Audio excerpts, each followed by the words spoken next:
All right, fellas, as promised, we are finally getting back to the legend here.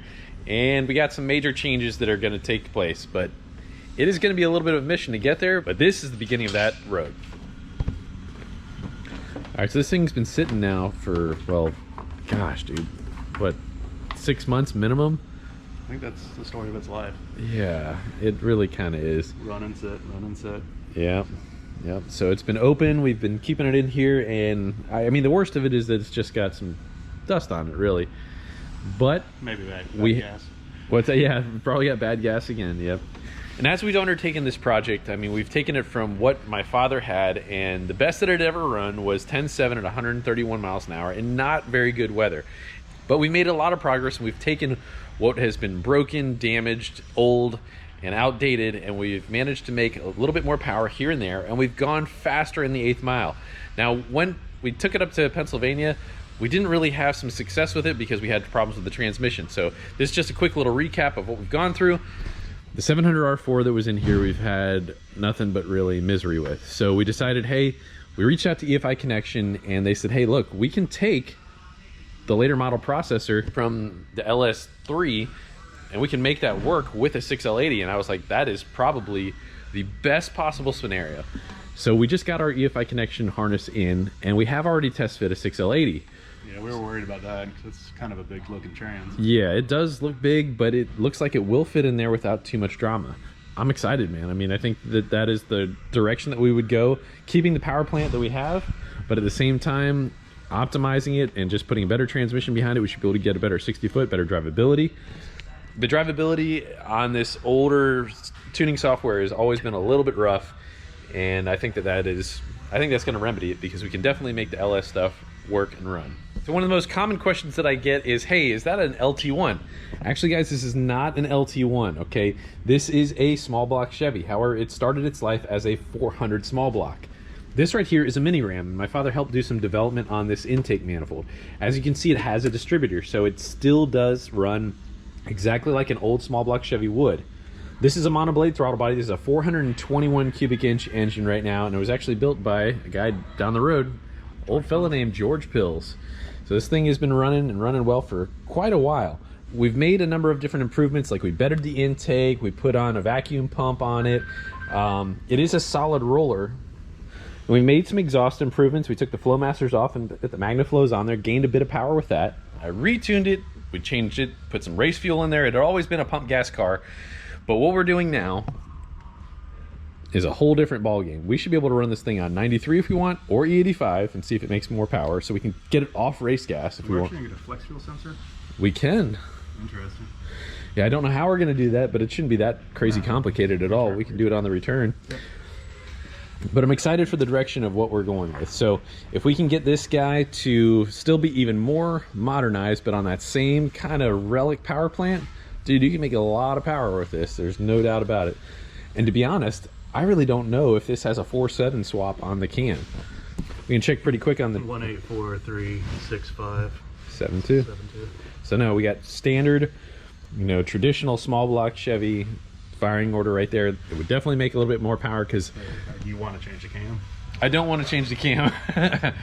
But speaking of that, what we're diving into today is we got to pull off the front right there and find out about the timing gear and such for our EFI Connection harness there. So that's what we're going to be tackling and start ripping all this stuff off here in just a few minutes.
Laz has been tearing this thing down.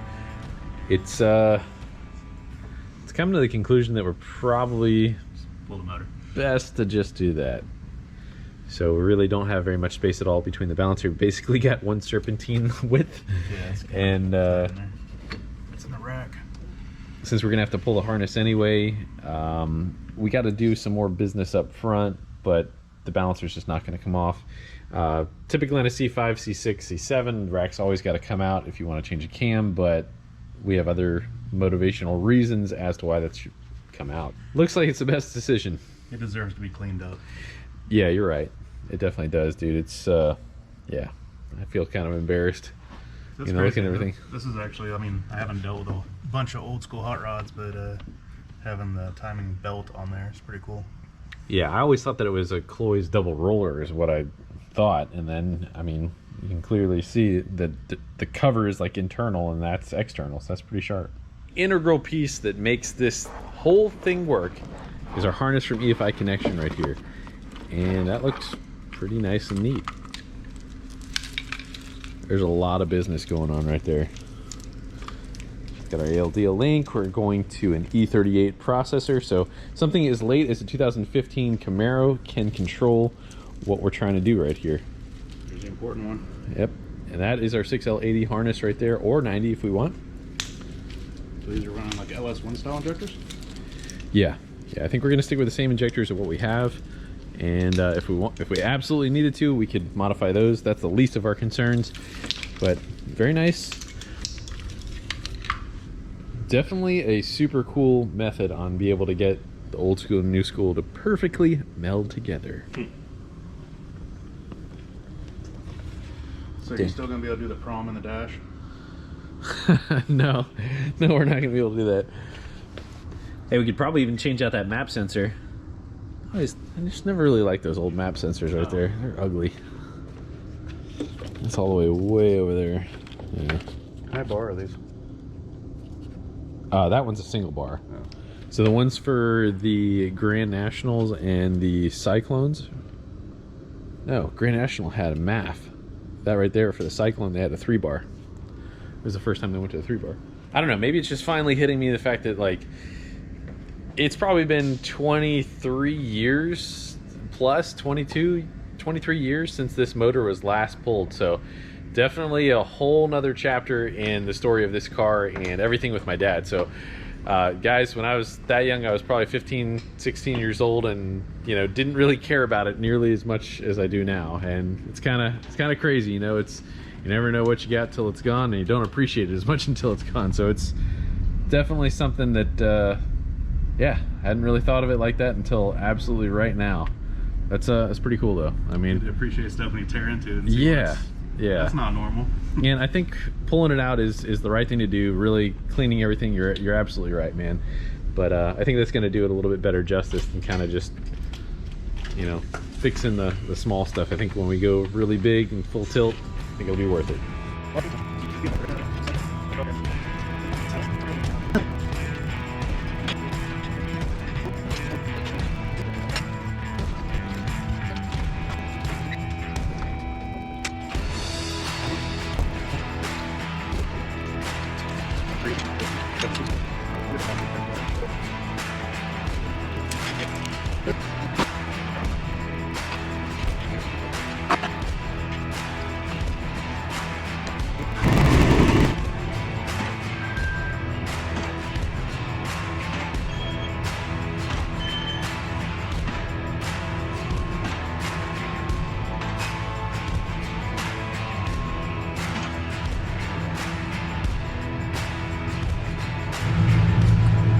All right, old Ben. Hello, Jeremy. Good to have you back. So, obviously we got some things that we got to tackle here, and the ladder bar to the trans to the diff is going to be the thing. So, we were kicking around some ideas here, but I wanted to hear your input on this, and how do you feel like we can fix this? Well, I guess this is probably a good place for it.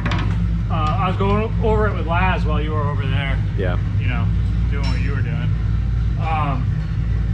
But without it being in the car, it's kind of tricky to see where the placement's going to be on this setup. But if it's remotely close to this, we can either cut this down or extend it or do whatever.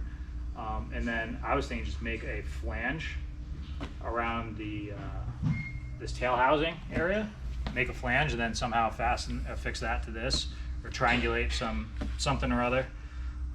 But I don't think it's going to be too difficult. I mean, we have plenty of mounting places there. We probably just need longer bolts, something like that. Yeah, it didn't seem crazy. No. Yeah, I mean, I was like, you know, if we had to cut this thing up or what have you, or, you know, mimic that, so on and so forth. So what came out of this? A 700? 700 R4, yeah. Okay, because this seems like a really That's a big, beefy one, yeah. Okay. Do you know how much longer this is? I'm going to guess probably about 4 to 6 inches. Okay. And this bolts to the 700 R4 transmission? Or is there a bracket or something? Yeah, I think that there is some sort of bracket. So if anything, we might have to actually shorten this setup. And I assume this goes around the drive shaft. Yeah. Okay. Yeah. Once it's bolted up to the engine and everything's in place and the transmission's mounted, I think it'll be a little more obvious as to what needs to happen. But I mean, it seems pretty straightforward. This needs to go to there. So yeah, the diff has that particular type of, I don't even want to call that a flange, but it's just a built-in mount, I guess. Yeah, Laz had this up here. So it just through bolts. Yeah. There. And this just kind of floats in here, right? Yeah, and minor detail, this is just a little exhaust hanger, not really much else, and we have our drive shaft safety loop, so not much to really deal with. So, I mean, I think it will be pretty straightforward, honestly. Yeah, I don't see this being making the adapter plate, if you will, is going to be the most challenging thing, but we can figure that out. All right, dude, that's freaking pretty cool. Got the engine out here. We're gonna mark our timing marks. Got to get behind there to check exactly how our timing is, well, taken, really. Safety wire? Yeah. Looking good. I don't have a safety wire tool. We need one. Just wanted to check our timing real quick here. Just turn back over.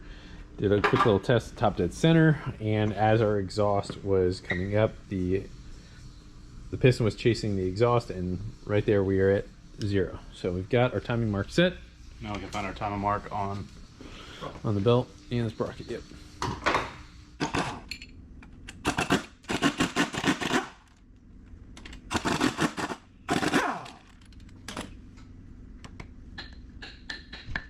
I think fluid dampener would recommend rebuilding that. Oof. That thing's got some years on it. All right, fellas, well, that's all we have for the legend right here today. However, this next part very closely ties in with that. With the CNC plasma, we can be able to make the flange, what we were talking about with Ben, in order to be able to fasten that trans to the ladder bar. So check this thing out. I'm totally fascinated by it. Hopefully you guys will be as well.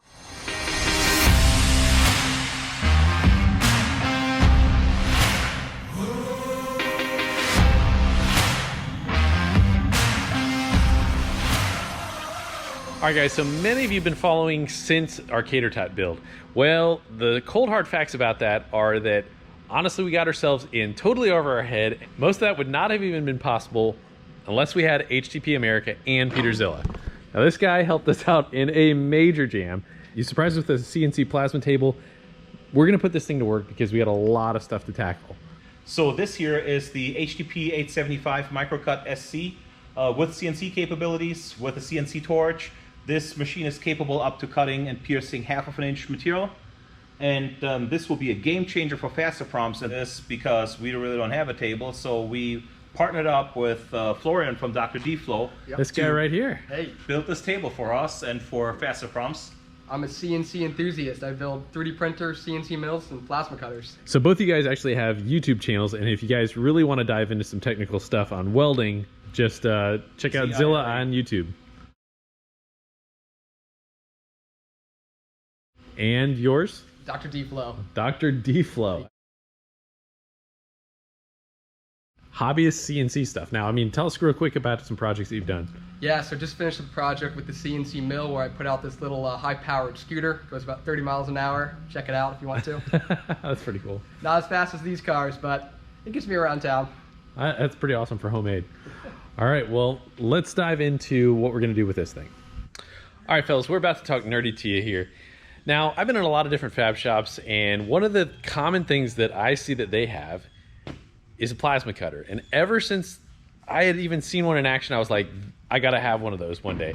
Now, way back, if you guys been watching for a long time, Jeb and I from Cutworm Specialties got to play around with the plasma cutter. We made some stuff, and I was like, this is one of the coolest things I've ever seen.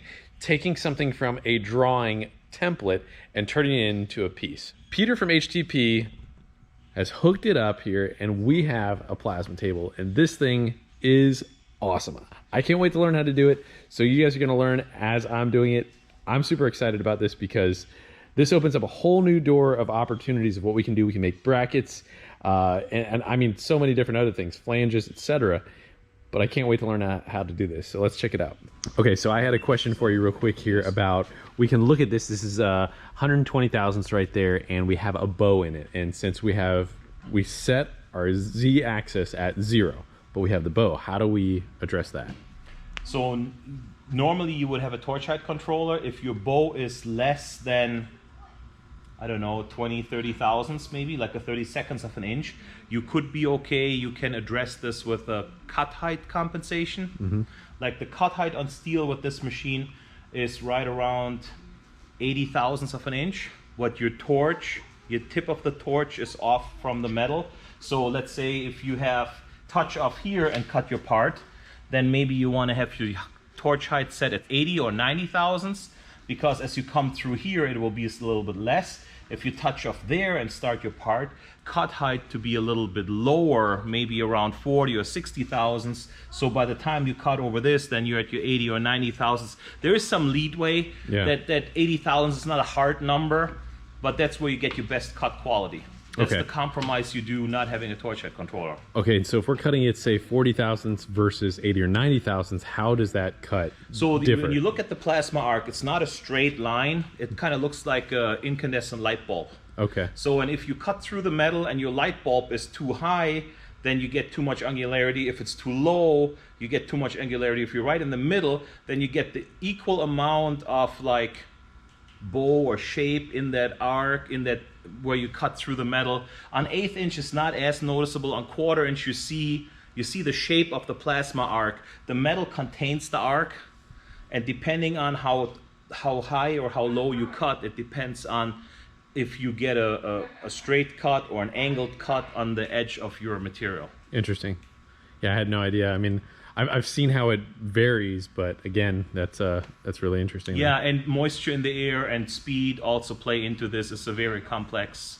So in that regard to moisture, because I've already heard you mention it twice, we are going to need to do something about that. And we don't have a dryer right here with all of our stuff. Yeah, so moisture will do 3 things to you. Decrease your consumable life, anywhere from moderate to severe. It will also, if you have an arc voltage based torch head controller, which you don't, it will give you false voltage readings and make your torch dive, and it will not be good. And it will also decrease your cutting capacity of your cutter, which will get decreased in 2 ways. A, in maximum thickness, and B, in travel speed. So let's say if your cutter normally cuts 1/2 inch. With really wet air, it may only cut 1/4 inch. But now, normally it cuts 1/4 inch at this speed and 1/2 inch at that speed. Now, if the air is really moist and it only cuts 1/4 inch, it cuts 1/4 inch at this speed, not at that speed anymore. So all your speed settings would have to be adjusted, lowered, till you get the cut quality that you need. So in order to go for consistency, always start with dry air. That way you always have reliable arc initiation, reliable cut quality, reliable feed and speed rate. All right, so when I was at Texas Pride picking up my trailer there, I got to see their plasma, which is freaking beastly industrial, cutting out all the stuff, and you actually introduced me to the term nesting. Now I just thought of it as like consolidating all the stuff here and making the most of all your material. So this is a hobbyist level CNC machine, but in many ways it has a lot of pro features. So we're looking at about 1,500 millimeters, or about 5 feet in travel in the X direction, and then about 3 or 4 feet in the Y direction. I'm gonna have a million questions, and I'm gonna address on so many different things. So we were talking about just a second ago the origin of the arc and the thickness of what you're cutting. So if you want to cut something that's 1 inch and you have the cut, you've got to build that in. And we're saying the cut was either 48 or 58 thousandths. So it's like, it's those little things that you got to think about. And plus we were talking about the depth of the cut and how that arc changes. That's pretty fascinating stuff. You know, it's a lot of stuff that on the outside looking in, you're like, oh, you're cutting it. And when the devil's in the details, you're like, oh, well, your piece is not 1 inch. It's now, well, 100 thousandths shy of that because of the cut. You know? And that's why I always go with Fusion 360. It's this software that can account for all these different variables and make the whole process really easy. From making sure that you're not pumping too much heat into one section of the part, or just making sure that your parts are staying true to size and you're accounting for that kerf or that hole that's made during the plasma cutting process. So in essence, it's like Idiot's Guide to quick little CNC plasma cut there. Exactly. So I'll walk you That'll through. work for us, man. That's what. So let me walk you through. So this is just what I call like a little engineered square with a couple separate features. So this is going to be a right angle, and then we're going to have 6 holes in it. And so the first step after you have your part, whether your buddy sends it to you in a solid model format or a drawing format, you put it into Fusion 360 and create a cutting process. And so we're going to add a cut, and we're going to select our tool. And for this machine, it's the 875 SC. And all that's really stored in this tool profile is the kerf size and some other clearance related values, so you never crash the machine. But once we select the tool, we set our cutting speeds.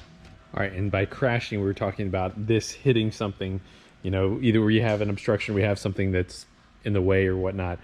But again, this being entry level, we don't have some of the other protective measures that are built into it. So you're talking about a magnetic, you know, head, I guess. Sure. And this does not have that. Just got to be a little bit more careful with some of this stuff, but we're going to be able to do a lot of crazy stuff with this. Exactly. It goes where you tell it to. Yeah. And there's a lot of parts that are sticking up, and you can sideswipe pieces. So you have to be very cognizant when you're moving it around. But the motors are tuned in such a way that if you do crash the machine, it's not going to destroy itself. So after we set the speeds, we're going to keep it light here. We select our geometry, and this is where we get into some of these more complicated things. So we're cutting an 1/8 inch or 11 gauge mild steel, and this holds up pretty well to the heat from the plasma cutting process. So we don't have to do any special things where we cut out this hole and this hole. We're just going to let Fusion optimize what's the fastest way we can cut out this part, and it does it automatically. Okay, now one of those other things, again, me on the outside looking in, I hadn't really thought about, you know, how the heat is going to affect it. I mean, like, if you're familiar with welding, yes, that makes sense. Hey, you want to work on this and you want to go to the area that doesn't have heat. It is built in. Yep. So we're cutting multiple different things out of one sheet, you know, cut on this corner and then it'll cut on that corner and then kind of move around in order to optimize heat transmission. Exactly. That's exactly right. And so the next step is to, well, these are our retraction sites. So these are all safety features. The best part, Fusion's a really feature-rich program where it allows for you to not only 3D print, but also mill parts. Plasma cutting is about as easy as it gets when it comes to CNC motion. It's really just 2 axes that are doing most of the work. You've got your X and your Y, and the plasma torch for the most part is at a fixed C height. So we really don't have to worry about some of these kind of clearance factors. These are more variables that are here for you to play with if you're doing more complicated parts. Like if you wanted to cut sheet metal that's 1/8 of an inch thick and then 1/2 inch thick, you can set it so that it can then move up to a high enough height that it then won't sideswipe that part. This next thing is what is going to compensate for the kerf size. So that kerf size is taken off of our tool value, and we can choose to either let it run straight along the tool path, which we would have, our part would be off in dimension by 1 whole kerf. Or we can have it compensate to the left or right. And that's basically just the direction that you're going. And with plasma cutting, bevels can form. And so based on how you want the bevel to be, you can switch which way the plasma cutter's moving, but that's a little bit more complicated. So anytime you say kerf, Yeah. I'm trying to make myself hear cut. You know, it's like basically that's what we got to build into the cut. Basically, this word was created because you don't get a straight cut. As Peter was saying, it's an ellipse. Yes. And so with these hobbyist level machines, they don't possess the processing power to compensate for the kerf automatically. So we just set this to happen in the computer. The computer will do it. It'll send all the information that the cutter needs. The next thing that doesn't matter as much, but you can figure out your lead in. So basically, when you first establish that plasma stream, it's going to be a little bit irregular. So you want to start it away from the part and have it come in so it's nice and continuous and it's already established before you start getting to your part edge. What kind of distance are we talking about? Even just a couple millimeters, as long as it's farther than the kerf, so you're not gouging out your part. So Got there it is it. again. So it hits the micro switch. Each material I have, I associate a certain amount of spring with it. It'll back off a little bit more.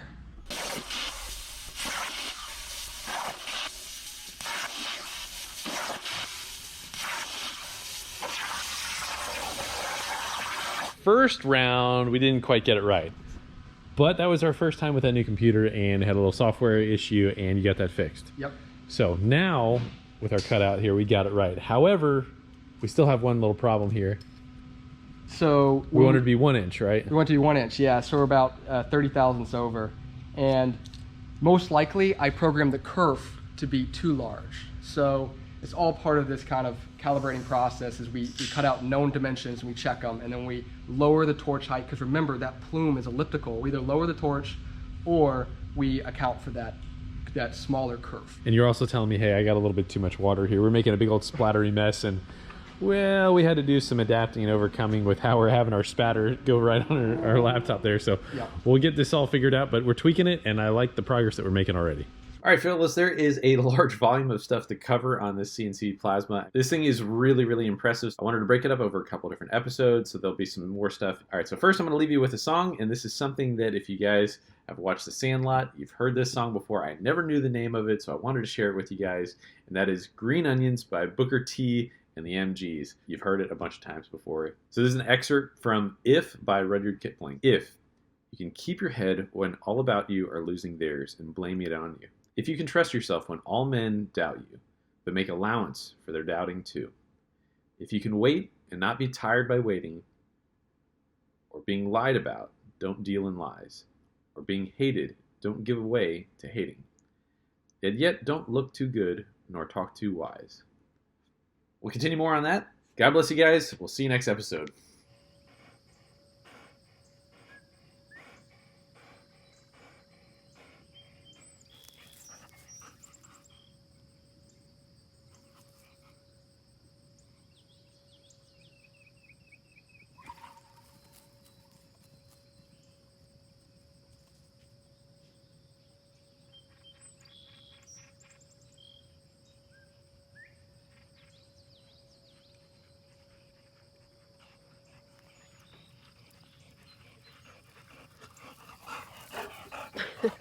Norman, you're a mess.